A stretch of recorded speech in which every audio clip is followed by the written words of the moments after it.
সম্মানিত মঞ্চে উপবিষ্ট অতিথি এবং আমার সামনে বসা প্রিয় ভাই ও বোনেরা, আসসালামু আলাইকুম। আমাদের দেশটা দরিদ্র একটি দেশ, জনসংখ্যা অনেক বেশি। আমাদের চিকিৎসা ব্যবস্থা অত্যন্ত ব্যয়বহুল। আমরা চাইলে কোনো একটা অসুখ হলে হাসপাতালে যাওয়া, চিকিৎসা নেওয়া, এবং সরকারি হাসপাতালগুলোর কিরকম বেহাল অবস্থা এটা আমরা কম বেশি সবাই জানি। হাসপাতালে গেলে রোগীর অনেক বেশি, ডাক্তারের সংখ্যা কম। যে ওষুধগুলো আমাদের বিনা পয়সায় সরকার থেকে দেওয়ার কথা, সেই ওষুধগুলো সরকার থেকে বিনা পয়সায় পাওয়া যায় না।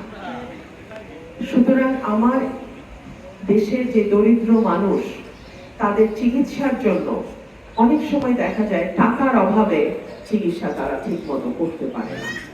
সেই জায়গা থেকে আমি মনে করি হোমিওপ্যাথি একটা নতুন, এবং নতুন বলছি আমি এই কারণেই যে এটা আমাদের বাবা দাদা আমল থেকেই আমরা দেখে এসেছি, শত শত বছরের পুরনো ঐতিহ্য।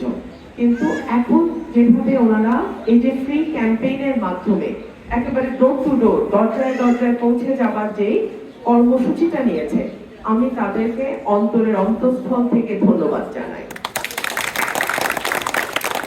আমার ভাইরা আমার কথার আগে যেই বক্তব্য দিলেন, সেখান থেকে আমরা জানতে পারলাম যে এটার কিন্তু কোনো পার্শ্ব প্রতিক্রিয়া নাই। অর্থাৎ আমাদের অ্যালোপ্যাথি ওষুধ একটা খেলে দেখা যায় যে অন্য আরেকটা অসুখ বাড়ে বা অন্য আরেকটা অসুখ তৈরি হয়ে যায় শরীরে।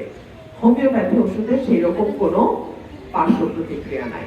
অর্থাৎ এটা যে অসুখের জন্য খাওয়া হয় সেটাই শুধুমাত্র নিরাময় হয়, নতুন কোনো অসুখ তৈরি হয় না। দুই হলো এটা দামে সাশ্রয়ী, সস্তা।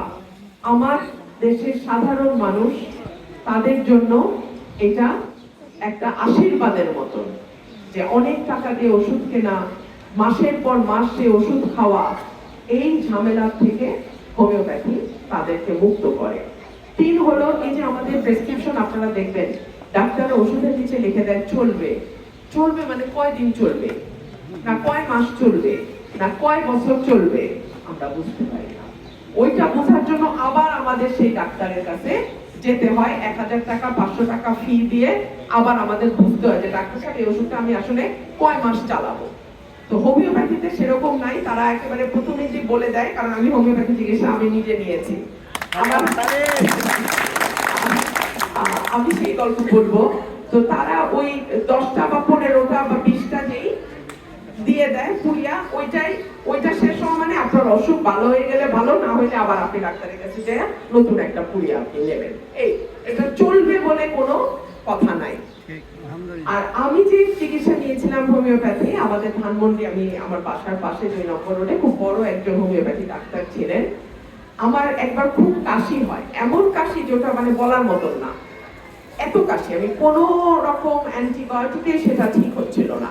তো যখন ঠিক হচ্ছে না, মাসের পর মাস আমি কষ্ট পাচ্ছি, আমি কথা বলতে পারতাম না। কথা তো আমার পেশার কারণেই বলতে হয়, আমি তো আইনজীবী, আমি যদি রাজনীতির বক্তৃতা নাও করি, আমাকে কোর্টে দাঁড়ায় তো কথা বলতে হবে, সেটা আমি বলতে পারছিলাম না, আমার এত কথা বলতে গেলেই কাশি।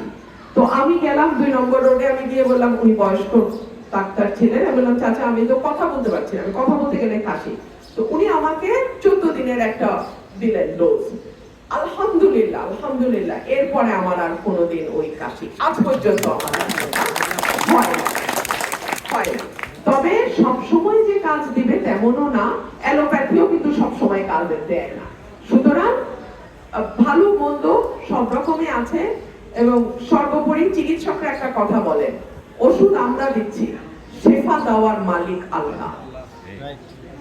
সুতরাং ওই তাওয়াক্কুলটা রাখবেন, আল্লাহর উপর ভরসা করে বলবেন যে আপনার নামে ওষুধটা খাচ্ছি, ওসিলা ওষুধ, ডাক্তার ওসিলা, আল্লাহ আপনি আমাকে সুস্থ করে দেবেন। আশা করি ইনশাআল্লাহ আপনারা ব্যর্থ হবেন না। তো আমি আমার বক্তব্য আর লম্বা করব না, এমনি বাইরে প্রচন্ড গরম, কয়েকদিন তো খুব বৃষ্টি গেল, এখন আবার শুরু হয়েছে গরম, এমন গরম যে বসন চায় না। মা আমি বুঝি, আপনাদের দেখে আমি আপনাদের কষ্ট বুঝি। তো আমি আর আমার বক্তব্য লম্বা করব না, আমিও আজকে এখান থেকে একটু ওষুধ নিয়ে যাব, দেখি আমার কেমন কাজ হয়, তারপরে আমি বুঝবো যদি আমার কাজ হয় তাইলে আমি বুঝবো ঠিক আছে আমার এলাকার মা বোনদের ওষুধ দেবে। আর যদি আমার কাজ না হয় তাহলে কিন্তু আমি বলে দিব আমার কাজ হয় নাই, আপনারাও খাইয়েন না, ঠিক আছে? আর ঠিক আছে, আপনাদের সাথে আমার আবার দেখা হবে। আমি আপনাদেরই এলাকার মেয়ে, আপনাদেরই বোন, আপনাদেরই সন্তান, আপনাদেরই ভাস্তি, এখানেই আমি থাকি। তো দোয়া করবেন, আর আমি আপনাদের জন্য দোয়া করি, যে যে অসুখ নিয়ে এসছে আল্লাহ যেন আপনাদের শিফা দেয়। আপনারাও আমার জন্য দোয়া করবেন, আমি যে সমস্যা নিয়ে আজকে ডাক্তার সাহেবের কাছে যাব সেই অসুখ যেন আমার ঠিক হয়। তো সবাই ভালো থাকবেন, আসসালামু আলাইকুম, ভালো থাকবেন।